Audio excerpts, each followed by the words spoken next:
The eighth and final Iridium NEXT launch will bring to fruition a near 12-year campaign to replace and upgrade the Iridium communications network in Earth orbit. In preparation for the final launch, Iridium CEO Matt Desch talked with NASASpaceflight's Gebhardt about the personal side of the completion of more than a decade's worth of work. Iridium NEXT-8 is scheduled for launch on a SpaceX Falcon 9 rocket from SLC-4E at Vandenberg Air Force Base, California. Liftoff is targeted for a single-second, instantaneous window of 7 hours 31 minutes and 33 seconds Pacific Standard Time, 10 hours 31 minutes and 33 seconds Eastern Standard Time, 1531 to 33 UTC, on Friday, the 11th of January 2019.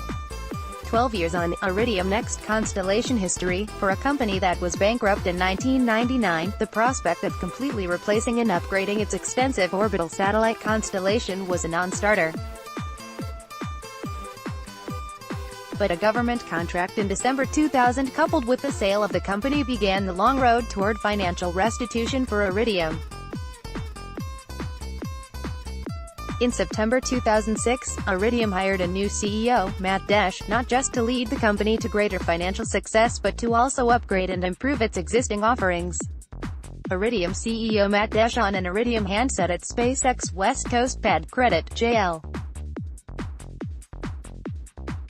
Desch at for NSFL2. Less than a year after taking over the reins of the company, Mr.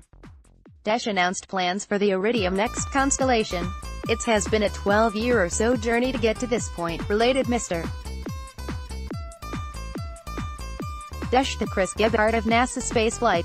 A lot of people when I did announce it back in 2007 shortly after I arrived, I'm sure rolled their eyes and said, yeah, I'll believe it when I see it. Weren't they just bankrupt 7 years ago? And how could they ever get through that?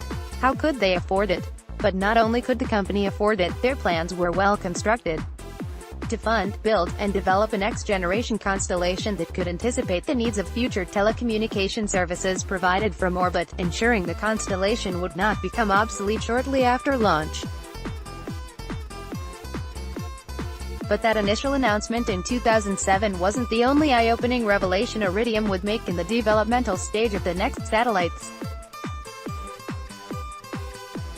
Just 3 years later, on the 16th of June 2010, Mr.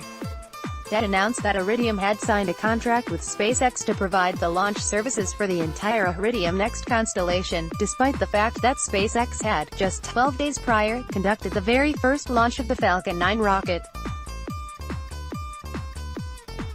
When I announced the original $492 million contract with SpaceX, there were a lot of people that basically said we made a big mistake because we were picking an untried supplier that wouldn't be ready and wouldn't be able to be there for us.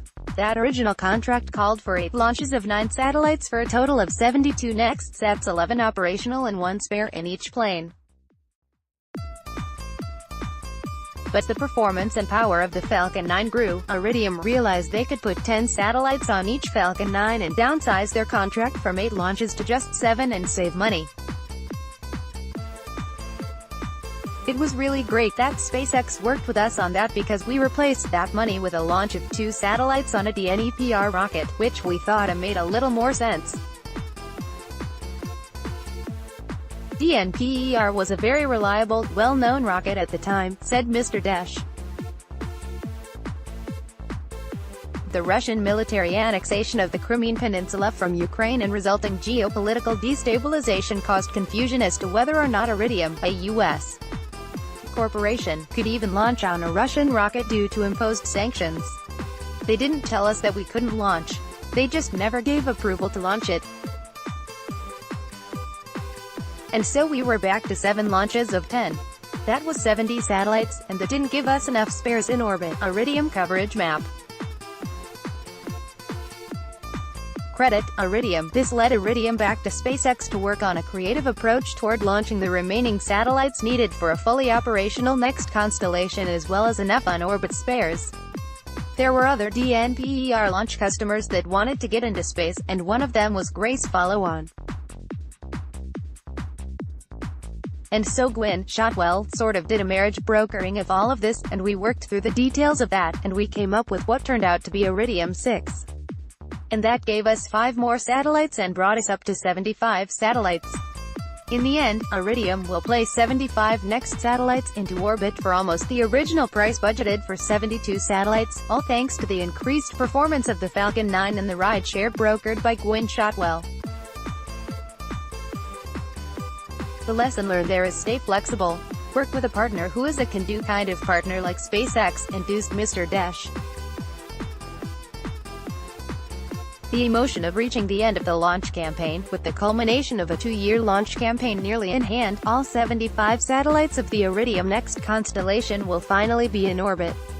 Iridium launches have benefited in terms of public interest from new and exciting SpaceX initiatives, from return to flight following Amos 6, and the first successful West Coast Falcon 9 first-stage recovery to fairing recovery attempts to first West Coast use of flight-proven first stages to a gorgeous post-sunset launch that caused Los Angeles resident panic.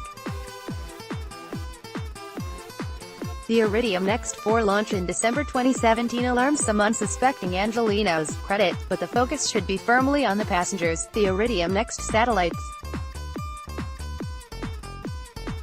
When you create a building or they break ground for the new mall, everybody takes pictures of all the guys with shovels and cutting the ribbon and all kinds of stuff.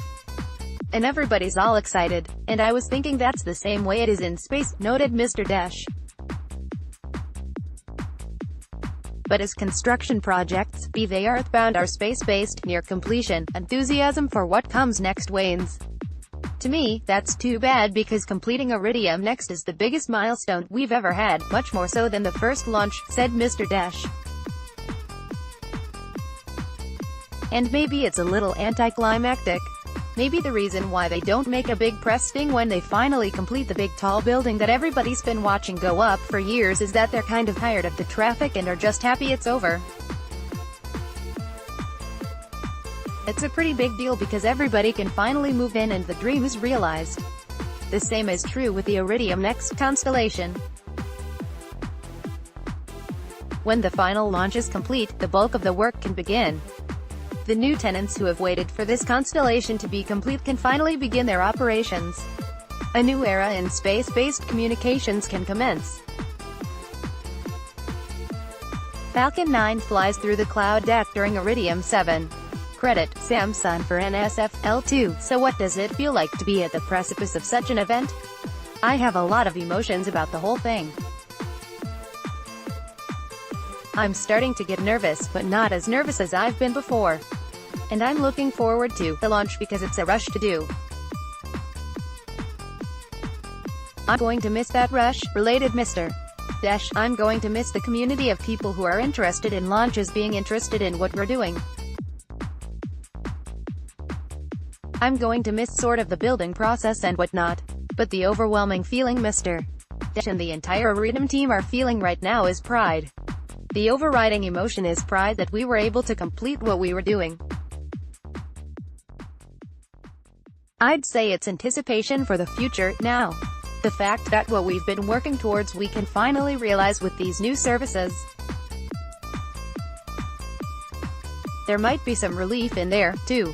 But with this final launch also comes the culmination of Iridium's cultural reorientation, a culture moving away from a focus on launching the Iridium NEXT constellation toward what comes after. We've been having strategic planning sessions internally.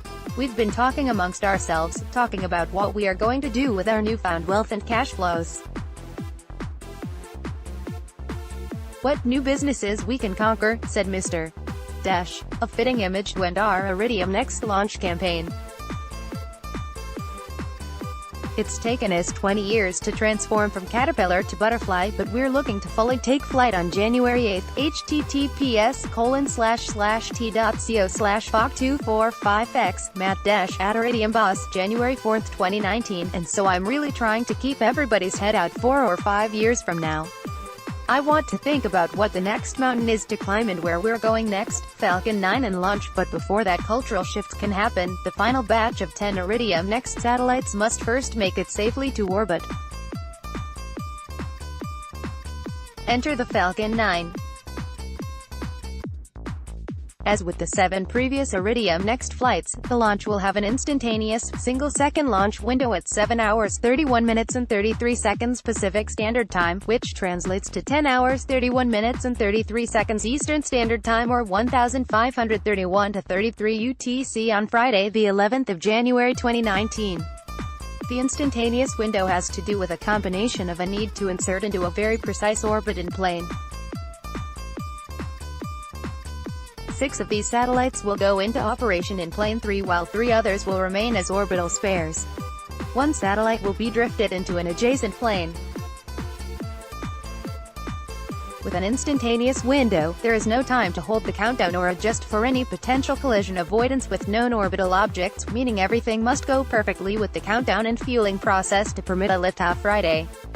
Mission patch for the 8th and final Iridium NEXT launch. Credit: SpaceX. SpaceX is no stranger to instantaneous launch windows, with all 17 Dragon resupply missions to the International Space Station and all 7 previous Iridium NEXT launches, as well as others, having single-second launch availabilities. The Iridium NEXT-8 launch will utilize a flight-proven Falcon 9 core stage with a brand-new second stage and brand-new payload fairings. The first stage will be 4B1049.2, which was previously used at Cape Canaveral, Florida, for the launch of Telstar 18 volts on the 10th of September 2018, and will mark the 19th time SpaceX uses a flight-proven core for launch operations. Weather along the coast of California and in the downrange recovery zones in the Pacific is somewhat inclement. However, SpaceX is proceeding with a first-stage recovery attempt on the autonomous spaceport drone ship. Just read the instructions but will not attempt to recover the payload fairings from this mission. The same inclement weather delayed the planned Thursday, the 10th of January return of the CRS-16 Dragon cargo spacecraft from the International Space Station to Saturday, the 12th of January. A backup launch opportunity exists on Saturday, the 12th of January at 7:25 Pacific Standard Time, 10:25 Eastern Standard Time, 15:25 UTC.